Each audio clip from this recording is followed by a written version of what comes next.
Hello, everyone. I'm very excited to with my new guest here on Rash's World. It's Bob Roth, and I would like to you to briefly introduce yourself, and then I will have a lot to think, it's a lot of things to say about you as well. But how would you introduce yourself to our audience here?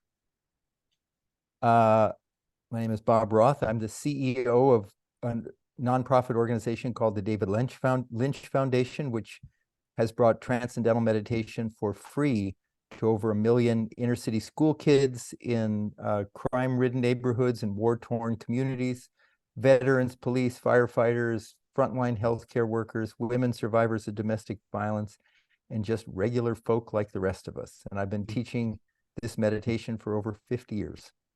Yeah, I was impressed by that. Over 50 years. So Yeah. you know what you're talking about for sure. Oh, well, we hope I have some semblance of something. That's wonderful. You also have a couple of books, and you have Strength in Stillness, The Power of Transcendental Meditation. That's your book. You've also written on the Maharishi Mahesh Yogi, who's those who are Beatles fans, of course, know who we're talking about. And just such amazing life, I would say, and such amazing experiences that you've had. You've also worked with various celebrities, which I find fascinating as well. And you again the move towards helping here underserved schools in 35 countries, if my information is correct. That's Yes. amazing. You also work with PTSD and military vets, and that is something again that is crucial, that is really necessary in today's society, as well as survivors of domestic violence and all that. And the thing is also, and what I want to talk about is transcendental meditation, and it works. And so I want to dive into that as someone who has not practiced it, but who loves reading about it, and the results are crystal clear. So let's get started here on our conversation. So first, what is it? What is transcendental meditation? And you gave the I watched the video, gave the ocean analogy. I just love that. So let's share it for our audience. What is it? And then we'll talk about the benefits as well. Okay, so what it is, a simple definition, then I can elaborate. It's a simple, natural, effortless technique. Simple means incredibly, it means incredibly simple, not complicated.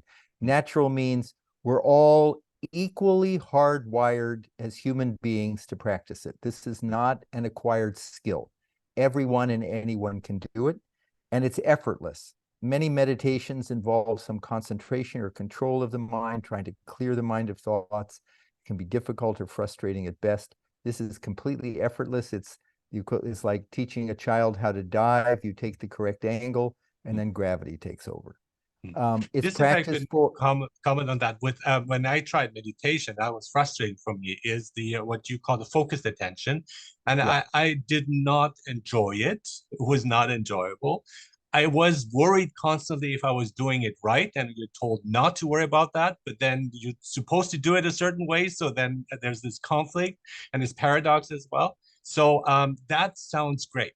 Something that is again simple and it feels natural and does not feel like an effort, like a chore that one has to do, like No, the exercise, for principle example. here is that it's everyone's birthright to be able to have the benefits of meditation, Mhm. which we'll talk about in a moment. But it's not, should only be for some people who have great powers of concentration. We teach 10-year-old children who've never heard of meditation. As I said, in inner city schools, we teach uh, podcast hosts, we teach professors of physics. Everyone can do it equally well as everyone else by virtue of being human. It's done 15 to 20 minutes twice a day, sitting comfortably in a chair. There's not any particular posture that's needed. Um, During that 15 to 20 minutes, your body gains a state of rest, according to research at Harvard Medical School, twice as deep as the deepest part of deep sleep, Which is while your amazing. mind settles down to a state, according to brain research, Mhm. a state of restful alertness called alpha 1. What it's not, Raj, is it's not a religion, it's not a philosophy, it's not a change in lifestyle. I'm a skeptical person by nature. I'm not a cynic because I'd never get out of bed, but I like big ideas, but I like them to be rooted in something. Mhm. And Mhm. so This, you could be 100% skeptical, and the technique will work just as well as if you believe in the whole thing. So for those reasons, it was a perfect fit for me. It's simple, it's natural, it's effortless, and I don't have to believe in it, and it has documented effects. So that's the basic. I can go into more using the analogy that you were talking about, if you would like. Yeah, perfectly. Yeah, Yeah. let's do it. So I like to use the analogy. Sometimes people say, well, how is TM, transcendental meditation, different from other forms of meditation? And I like to use the analogy of a cross section of an ocean, where you have choppy waves on the surface, sometimes tsunami-esque waves on the surface, but there's a vertical dimension to the ocean, and the ocean is pretty darn quiet at its depth. And so analogous to the mind, the surface of the mind is those waves is like the active thinking mind. Some people call it the monkey mind. It's all over the place. I call it the gotta mind. I got to do this, and I got to do that, and I got to call him, and I got to call her, and I got to make God all the goddess. And so it's a natural human desire to say, I'd like some inner calm, some inner equanimity, some inner connectedness, some inner strength, some inner power, some inner creativity. And the operative word there is inner. And the question is there such a thing as an inner? And if so, how do we get there? And so in transcendental meditation, we hypothesize. We recognize, or we hypothesize, as I said, there's a vertical dimension to the mind. We have an intuition, which is a quieter level of the mind. And the hypothesis is even deeper than that. Right now, for you and me and every human being on earth, there's a level where the mind deep within is already quiet and settled and peaceful and alert. It's not something we have to believe in. It's not something we have to visualize. It's not something we strain for.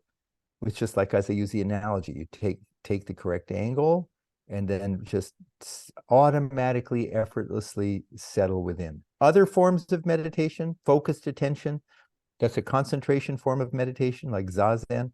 That's where you're trying to stop waves, stop the mind from thinking. Very difficult. Or open monitoring, many types of mindfulness meditation, where you observe your thoughts. TM has nothing to do with controlling the thoughts or observing thoughts. It's diving within to the source of thought. And the data on TM compared to other forms of meditation makes it very clear they're entirely different practices. Yeah, one analogy that comes to mind too with the ocean, I love that. And we can't stop the waves. I think that's it. But that was the line was, you can't stop the waves, but you can learn how to surf. And I think Yeah. that is that skill that we can develop. And I like how you're mentioning intuition, because and I'm not too worried about agendas generally myself with philosophy and spirituality and all that. I'm okay with that. But it's that the intuition that we can all relate to, though. And that is part of our very core being. And I've been able, when I've been able to tap into that, and which is amazing, because it's the intuition. It's not just what I want to happen, it's what I should be doing. Sometimes it's actually the worst advice, like on a logical point of view, that you can have, but it turns out to be the best one. And if there's any way that can help us to connect with that, I think that is hugely important, to get to the depth, the inner self there. Yeah, sometimes people, when I say, well, TM gives access to a quieter level of the mind, and there was this Wall Street guy I was talking to, and he said, well, what are you talking about, quieter level of the mind? And I said, somebody comes to you and they have a proposal, they want you to invest in something, some land. And it makes perfectly good sense on the surface. There's 3 reasons why I should do it. But then I said, when you get home and you think about it sort of quietly, and you go, I don't think I'm going to do that. And the person says, how come? And you say, well, it doesn't feel right. Exactly. Yeah. That's just a quieter level. And then even the hypothesis, and everyone has that, even deeper than that is where my innermost self, quiet, settled state. And when I access that, it changes the way the electrical activity in my brain, the electrical activity in my brain shows the state of restful alertness. There's a hormone called cortisol, which is a stress and anxiety hormone. Everybody has way too much cortisol. And if you get a good night's sleep, cortisol levels will drop, 10%. In 20 minutes of TM, cortisol levels drop 30 to 40%. So every time. So it shows that there's something very real and substantive taking place. Mhm. And it feels good. That's the other part. I mean, when we're in that gotta mind, I get it right. Uh, I got it right. So there is that we're restless. We're constantly on the go. We try to do this, and we don't do things right or well enough because we're concerned about the next thing, and we never stop. And I think that kind of like routine to integrate in a daily life of having it is not much. I think it used to be longer at the beginning of TM, and it's 15, 20 minutes twice, I think. That Well, you have that time. That's not a huge amount of time. someone pointed out to me that there's 1,440 minutes in a day. Yeah, yeah, And if we don't have a few minutes yeah. to be take out for tuning up the brain, tuning up the mind, settling the mind, which has huge beneficial effects for my physical health, my mental health, my emotional well-being, for my productivity in work, for my relationships, then it's like saying I don't have time to take my car in to have it tuned up, so we're just going to drive it into the ground. You got to prioritize, and it's just And as you said, it's just a few minutes. and it doesn't take effort, like you say, because exercise, we know the positive effects of exercise, but even for myself, it's hard to get going. Once you get going, Yeah, you're okay, right? But just this it's is hard to so do easy. so. You It's much just sit easier. down and close your eyes. You can do it Yeah. in the back seat of a car. You can do it, sitting up in bed when you wake up first thing in the morning. It's easy to find the time. Mhm. And But we it's have to decide it's important for us. We have yes. to decide it's important.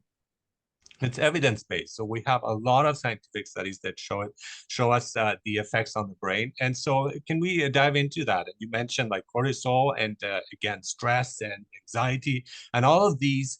This is a way of dealing with it without medication. I mean, we run to medications often, and they don't necessarily help. They don't really help, I think. In some cases, they might, but again, not on a long-term basis.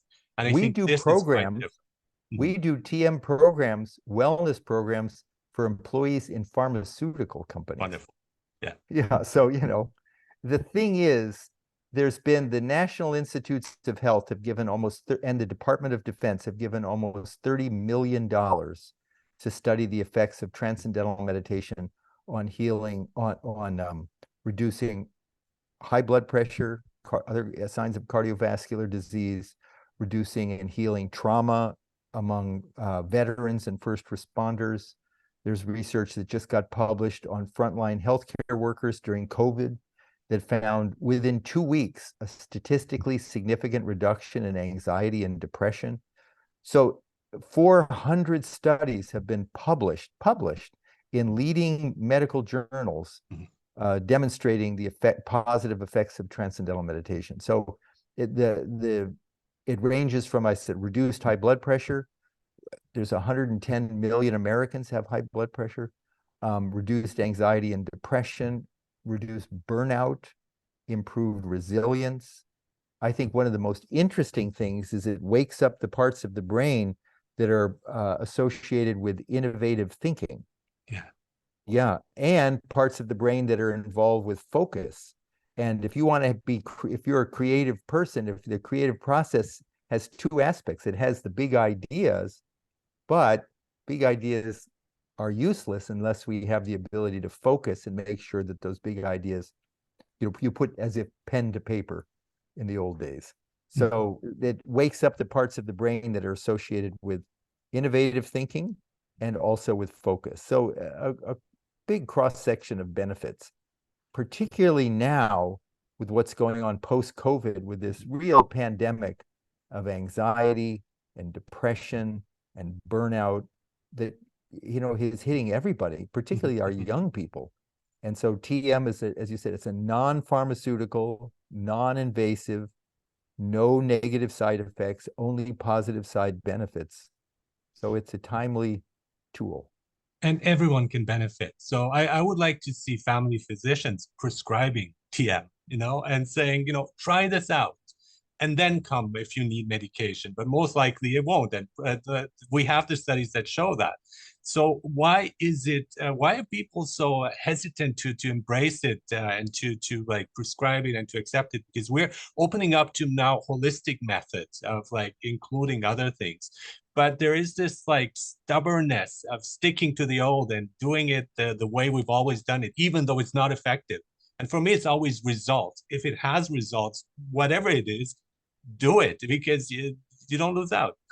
Well, one of the big focuses of the David Lynch Foundation right now is to conduct the large-scale studies, clinical trials that will be translated into getting reimbursement from Medicare, from Medicaid, from what's called TRICARE, which is for active duty military, Blue Cross Blue Shield, Aetna, and insurance company. There's a lot of insurance companies that cover schools and businesses.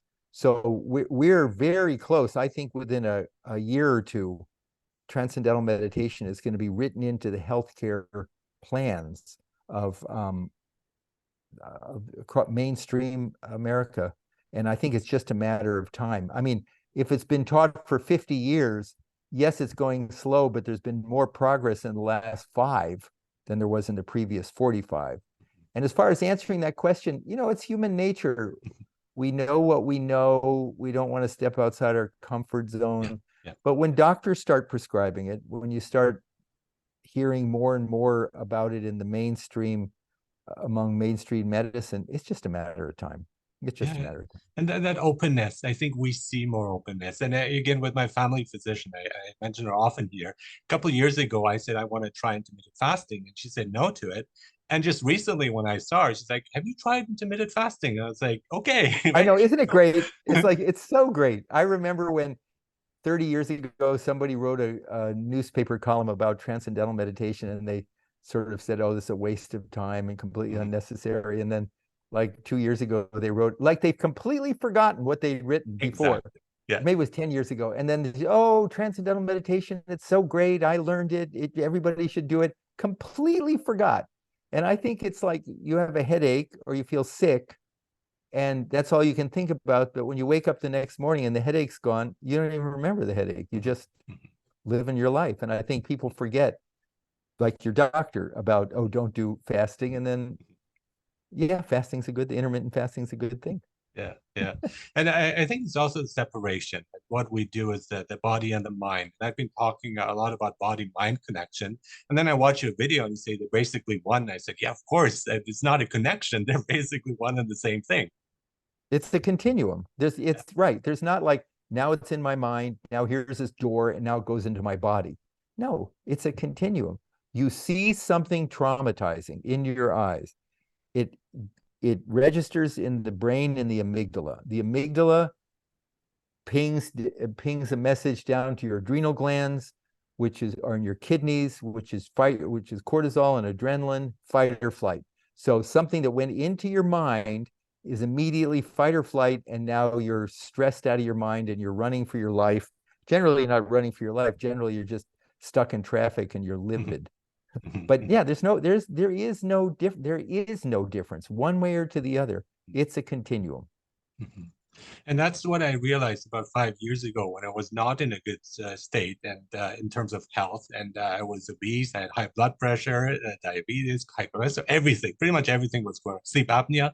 But I realized I need to find the cause. And for me, the cause was stress, was toxic stress, chronic stress, anxiety, and all that, and trauma. And so once I tried facing those things, these things have fallen into place and I feel much better now. And so it's again that kind of connection, and to take that path and to try it out, whatever that is. And so in especially if you have methods like intermittent fasting, like TM, I think those are very good tools to get you there. And once you are calm and you embody this calmness into like every aspect of your life, then you are on the path of recovery, healing, and beyond. 100%. And the thing is that there's an amazing book. I don't know if you've ever heard of it, called The Body Keeps the Score. No, The Body Keeps the Score. It's written Bessel van der Kolk. And it just says, when we're young, even when our mother's carrying us in the womb, something traumatic may have happened to her, something traumatic may have happened in life when we were 1 or 2 or 3 years old. I may not remember it, but my body, the impact on the body is there. Yeah. And the body never doesn't forget. Body keeps the score. And to heal that trauma, one of the best things that you can do, probably the best thing, is the deep, deep rest that you gain during TM. But there's other things. We do need to eat healthy. We do, and there's not one diet for everybody. We do need to eat healthy. We do need to walk or get some exercise. It turns out we don't have to kill ourselves with exercise. We just need to do some gentle walks. We need to get enough sleep, go to bed on time. We need to have a good social network of friends. And it doesn't take much. This huge intricacy of the body, this unbelievable machine, brain, nervous system, body. What do we need to take care of it so it runs optimum? Oh, go to bed on time. Do a little walking, eat fresh food, take a few minutes out to meditate. And the whole thing will work. It's just we don't even do that. Yes. We It take falls better into care of our place. car than we do of our nervous system. Exactly, exactly. That's a great point. And it falls into place. For me, it was really psychoanalysis that helped me where to look and to find out the issues. And Beautiful. Otto Rank talks about the trauma of birth. So this is a trauma we all share. Coming to the world, that moment where we're shocked. It's the most shocking What is experience. this? And Yeah. so, and at that point, because you just had this warm bubble that was protecting you, and you're thrown into the world, you have no way of thinking, of understanding of what's going on.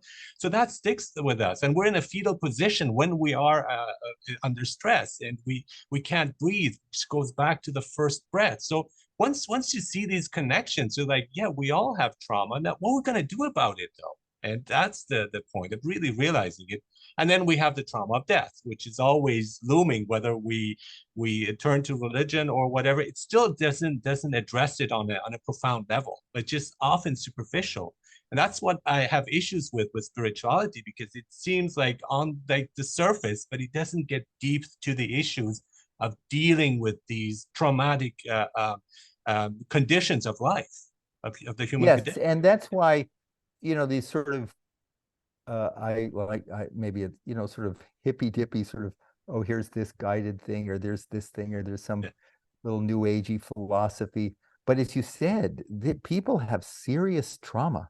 Yeah. They have serious, and just imagining you're like a butterfly landing on a flower or something visual, it's not, that's fine, but it doesn't get to the root cause.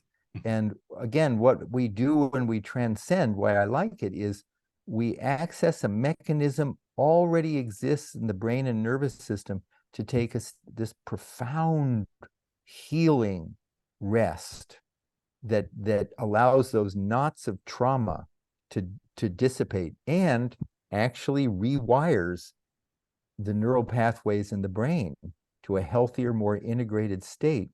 But along with that, we also need to do these other things, because it's a big deal. And you're right.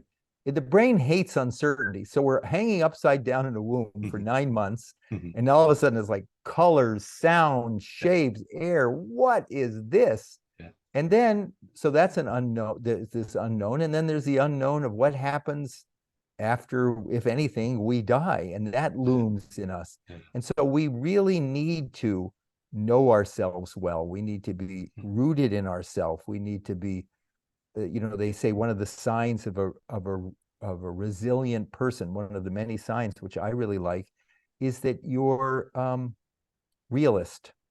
You don't hide. There's a term called toxic positivity. Oh yeah. Where you just try and be, well, I just be positive and put a smile, and it suppresses genuine feelings that you have of fear or something.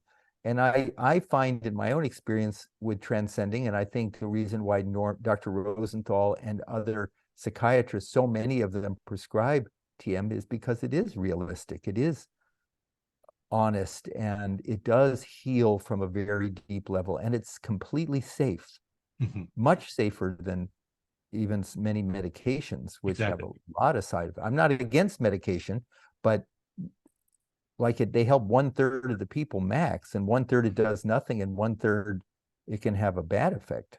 Yeah, and I didn't need medication for my blood pressure. So again, there's a natural way of doing it. So without Yes, the side effects, like you the say. body's own internal healing self-repair mechanism. The body can, like, you fall down when you're a kid and you scrape your knee. Your body, you just cover it, you protect it, the body heals itself. Same can be a trauma of an emotional trauma. We set up the conditions for the body to genuinely heal itself, genuinely heal itself. Mhm. One of the things I have often issues with, because we do have a lot of gurus who turn out to be fake, who there's like self-serving, and even somebody like Osho, when I saw a documentary about what was going on, and he's called the Rolls-Royce guru and things like that. And so I think this creates suspicion, and that's why I think people are afraid of the agenda or control and so on.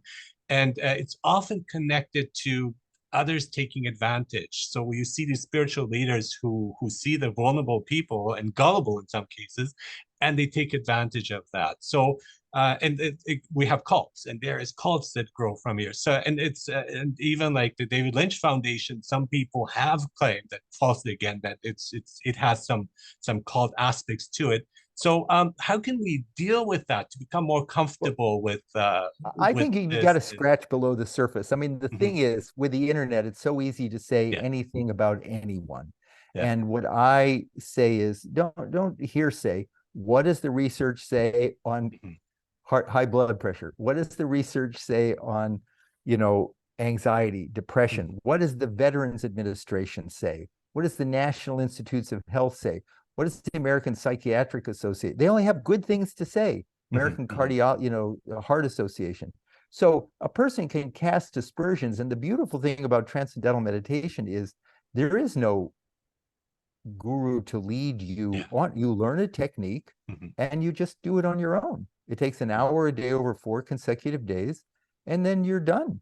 Mhm. You're done. You can, if you want, talk to people, talk to your teacher. There's as much or as little um, follow up as you want, but it's just that's what I liked about it. Mhm. I Mhm. just liked, oh, here's something I can do on my own. It's not guided. There's not a philosophy. And so it is easy to say, if you have 10 people who say they're medical doctors and they're all wearing a white lab coat, Mhm. and 9 of them have been bogus doctors, Yeah. but that doesn't mean the 10th is also. Mhm. And so Mhm. it's your responsibility, if you're interested in finding a physician who could help you get well on your own. So that's what I say. And fortunately, with transcendental meditation, it's tens of millions of people have learned it, all religions, philosophies, walks of life. I'm, sometimes people say, well, Bob, you're fine, but the TM organization is like that. And I say, well, I'm the they. Yeah.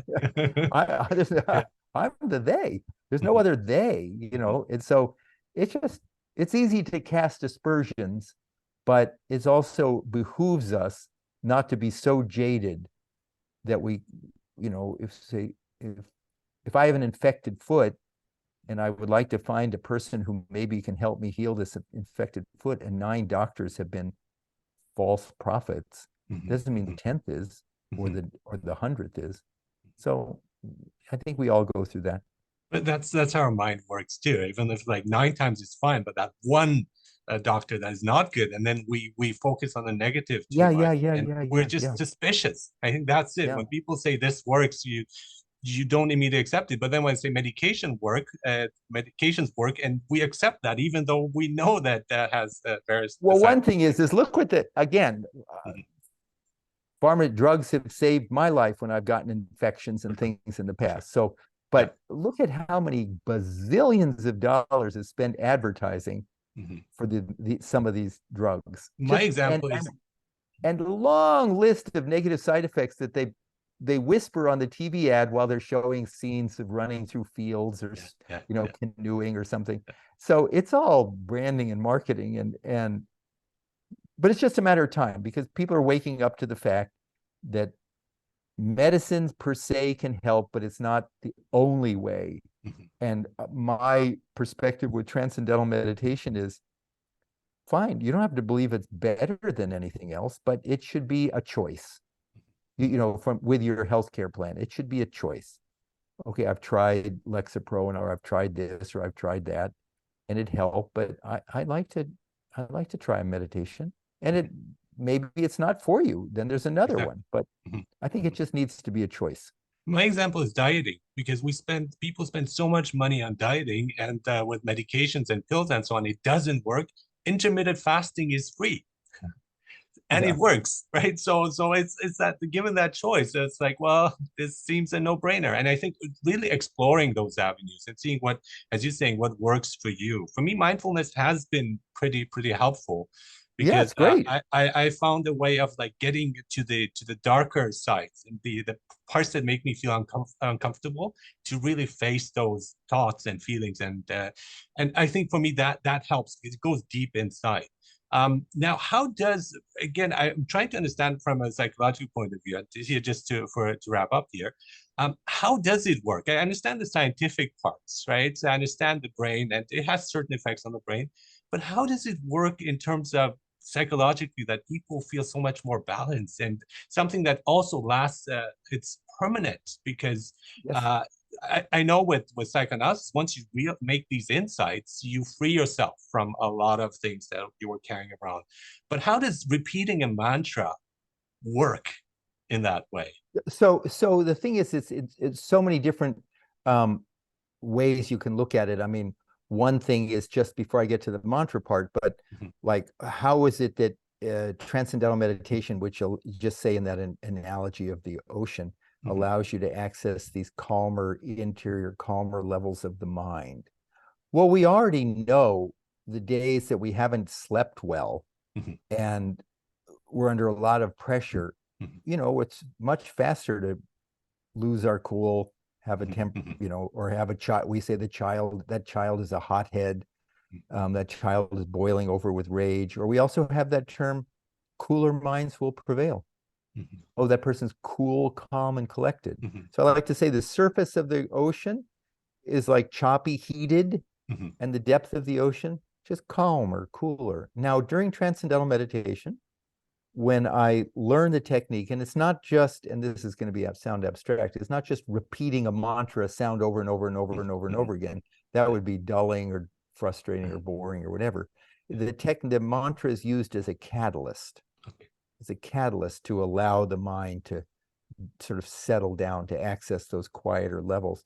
When I experience those quieter levels, it changes the electrical activity in my brain from one of heightened tension and alertness and anxiety to inner calm. And they have a statement in neuroscience: the neurons are the brain cells that fire together Mhm. I during agree. meditation or practicing a guitar or whatever, Mhm, wire together afterwards. So now when I come out of meditation, mhm, my brain is functioning in a more integrated, healthier style.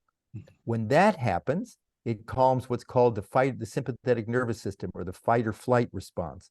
So now I'm not hyper reactive to everything. I'm not just jumpy and just reactive. mhm, mhm, I'm just more anchored in myself. It doesn't make me passive. It mhm, does, you know, we work with professional athletes, we work with military. It just allows me to be settled in myself, and more focused and more energetic, and make better decisions. and And not be so on then the defensive, because that what we see, being that's on the defensive exactly was, right. yeah, And be yeah, more open. If yeah. someone, when I was saying resilience is being more realistic, just being, all right, this is my strengths, Mhm, these are my mhm. weaknesses, these are Yes, the areas I need to yeah. grow. It's not, I'm not afraid to look there. Mhm, Rather, mhm, oh, I can't do it, mhm. I can't admit. Yeah. No, it's like we're feeling better and better and better. And at the same time, the more confident we feel in ourselves, then the more we're in a position to heal the areas that need healing. Mhm, And so I think the whole thing is, it's an integrated response of letting the mind and body access that inner centeredness, that inner calm, rooted there with the way the brain functions, a whole constellation of changes that take place in the body and the brain, so that after I meditate, and the reason why we do TM is not for the sake of meditation itself, it's for the 22, excuse me, 10 hours after I'm done meditating. I'm more myself. And I think that's what we want. One thing I'm very interested in too, I love books and I like reading about things before I dive into stuff. So You're that's smart. You're a really where, smart man. You're a oh, smart thank you. man. But so one of the things that concerns I have too is when it's kind of looking probably like the Protestant versus the Catholic way of seeing things.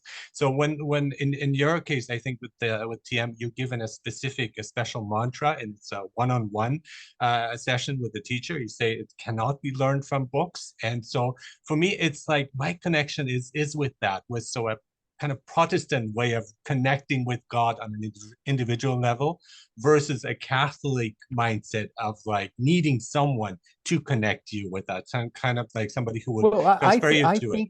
I And think it's the thing is, yeah, I think the thing is that it's not either or, it's okay, yeah, yes and.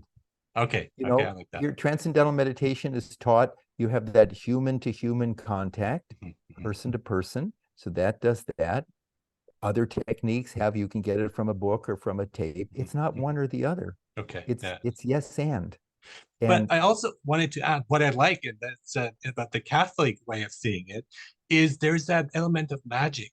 And I think that the idea of having a unique mantra specifically suited to you that works its magic. Again, I have no issues with magic. I think it's magic is our life is full of magic. We just don't see it. We just don't see you it. and Albert Einstein said the same thing. Albert Einstein said It the did same thing. okay. I know he Yeah. said about the imagination, which I agree with as well, No, which but is he so much said more magic. than He said life should be filled of magic and wonder. I love that. I love that. And I think that is also necessarily that is part of our lives to really connect with that aspect. As a child, it becomes more natural, and we become jaded and skeptical and more cynical, which And is not healthy for us. Yeah. tired and worn down, and just a buildup of layers of disappointment and Yeah. layers of stress and yeah, and we don't have a way of internally washing that out. And I think meditation properly understood and practiced does that. But I'll go back to that point, is that the ability to turn within, to dive within, it's for thousands of years, it's always been taught human to human, face to face. Mhm. And it's only in the last 50, 60 years, that or even less, we've had um, internet, social media, and that sort of thing, and books for the last 400 years. But it was always an oral tradition. Mhm. And so we uphold that oral tradition. And when you learn, like you had the question, well, how do I know if I'm doing this right? Well, the lovely thing about what I like about transcendental meditation is anytime for the rest of your life you ever have a question about your meditation, you can talk to a certified TM teacher at any time. You don't pay for it. It's just yours for the rest of your life. Mhm. And that's a wonderful thing, Yeah. to have a person who knows what you're doing and be able to help guide you. But at the same time, there are breathing techniques, there are body awareness techniques that can be learned from a book or from a video. That's great. Different, it's like not everything all has to be taught the same way. Mhm. And it's not just one or the other. It can be Yeah, both. I it's like that. both The and. It's synthesis. both That's and. important. I Yeah. learned so much. Thank you so much, Bob Roth. It's such a pleasure, such an honor to have you here. You're the CEO of the David Lynch Foundation. I'm a huge fan of David Lynch. Please say hi to him from me. And thank you I will, so I much will. for being on Raj as well. It's such a pleasure. Thank you for having me on the show, and I really enjoyed it. And you are an excellent interviewer and a Thank you. true blue human being. It's really an honor to meet you. Wonderful. Thank you so much.